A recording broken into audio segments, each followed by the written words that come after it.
प्रशासक येण्यापूर्वी 2017 मध्ये झालेल्या निवडणुकीत अमरावती महानगरपालिकेत भाजपाची एकहाती सत्ता होती। 87 जागांपैकी 45 जागा भाजपने जिंकून पहिल्यांदाच तेथे एकहाती सत्ता खेचून आणली होती।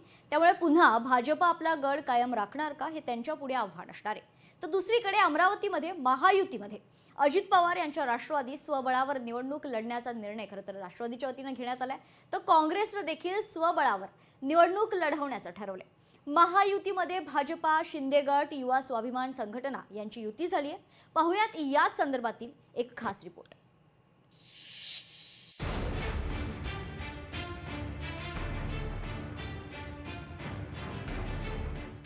अमरावती महानगरपालिकेसाठी भाजपची लढाई। राष्ट्रवादीच्या खोडके दाम्पत्याचा प्रभाव अधिक राहणार। राष्ट्रवादीची स्वबळाची तयारी। राणा विरुद्ध खोडके सामना रंगणार। 15 जानेवारी रोजी होऊ घातलेल्या अमरावती महानगरपालिकेसाठी अमरावती महानगरपालिका प्रशासन सज्ज झालंय। यामध्ये 22 प्रभागातून 87 नगरसेवक निवडले जाणार आहेत। निवडणुकीच्या अनुषंगाने अमरावती महानगरपालिकेच्या वतीने पूर्ण तयारी झाली असल्याची माहिती महानगरपालिका आयुक्त सौम्या शर्मा यांनी दिली आहे। 22 प्रभाग आहे। या 22 प्रभागाला आपण 7 रिटर्निंग ऑफिसरचे अंतर्गत वाटप केले आहे। आपला महानगरपालिका निवडणूकसाठी लागणारे जे कर्मचारी आहे याची मोठी संख्या असल्यामुळे मोर दॅन 3600 असे आपण लोकांना घेणार आहे। यामध्ये इतर शासकीय कार्यालयाचे पण लोक समावेश राहणार आहे। अमरावती महानगरपालिकेमध्ये गेल्या वेळी शिवसेना उबाठाचे 7 नगरसेवक विजयी झाले होते। यावेळी ठाकरे गट आणि महाराष्ट्र नवनिर्माण सेनेची युती झाली। ही युती यश मिळवेल असा दावा तायडे यांनी केलाय। 50-50 वर अजूनपर्यंत सांगता नाहीये, कारण की महाराष्ट्र नवनिर्माण सेनेपाशी अजूनपर्यंत 100 उमेदवारी आलेली आहे। त्यांच्यापाशी या उमेदवारीचा आकडा खूप मोठा आहे आणि कसं आहे, मैत्रीपूर्ण बैठक झाल्यानंतर आपल्या बैठकीमध्ये ज्या ज्या सीटा आपल्याला निघू शकतात आपण त्या सीटवर आपण चर्चा करू आणि सकारात्मक निवडणुकीमध्ये आपल्याला फायदा होईल या पद्धतीचा आपण महानगरपालिकेमध्ये कोणत्या पद्धतीने जाता येईल हे याचा प्रयत्न करू। अमरावतीत जनतेच्या मनात राष्ट्रवादी नाही, कुठलाही फायदा राष्ट्रवादीपासून महायुतीला होणार नाही, उलट आमचं नुकसानच होणार आहे। त्यामुळे महायुतीमध्ये राष्ट्रवादीचा समावेश नसणार अशी माहिती रवी राणा यांनी दिली आहे। राष्ट्रवादी पक्षाबद्दल जनतेच्या मनात सुद्धा काही नाही आहे आणि मला असं वाटतं की ज्या जनतेला जे वाटते की शिवसेना, भाजप आणि युवा पार्टी एकत्र लढली पाहिजे, पण राष्ट्रवादीकडनं कुठल्याही प्रकारचं मला असं वाटतं की या ठिकाणी कुठलं ग्राउंड लेवलवर काम नाही आहे। त्याचा फायदा महायुतीला कुठे होणार नाही आहे, उलटं नुकसान होईल, म्हणून आम्ही राष्ट्रवादीला दूर ठेवले।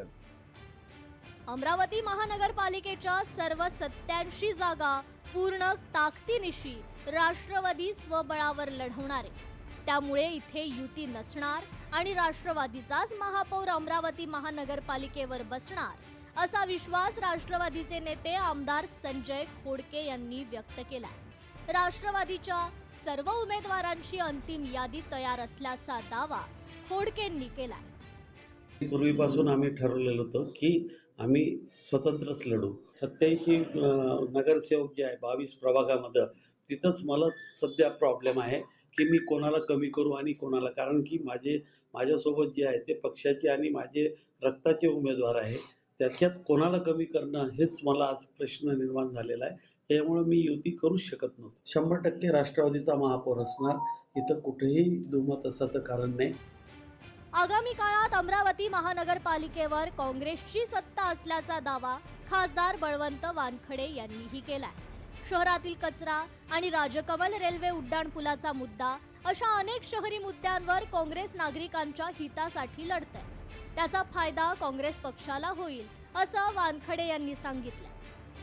कचऱ्याची समस्या असेल, उड्डाणपुलाची समस्या असेल, जो तुम्ही लोकसभेत सुद्धा मांडला, ह्या अनेक समस्यानं अमरावती शहर ग्रासलेला आहे आणि त्या समस्या सोडवण्यासाठी एकमेव त्यांच्यासाठी काँग्रेस पक्षाचा हा एक शिल्लक पर्याय आहे। येणाऱ्या निवडणुकीत काँग्रेसचाच हा महापौर बसेल आणि काँग्रेसची सत्ता येईल हे काळ्या दगडावरची पांढरी रेघ आहे. अमरावती शहर सध्या समस्यांनी ग्रासलंय. तर निवडणुकीत यंदा राणा दाम्पत्य विरुद्ध खोडके दाम्पत्य असा सामना रंगणार आहे.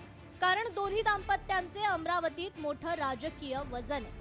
विकासाच्या मुद्द्यावर बोलणाऱ्यांना मतदान करावं अशीच अपेक्षा व्यक्त केली जाते. सूरज दहाट, लोकशाही मराठी, अमरावती. लोकशाही मराठी ऐका, पहा, जागरूक रहा.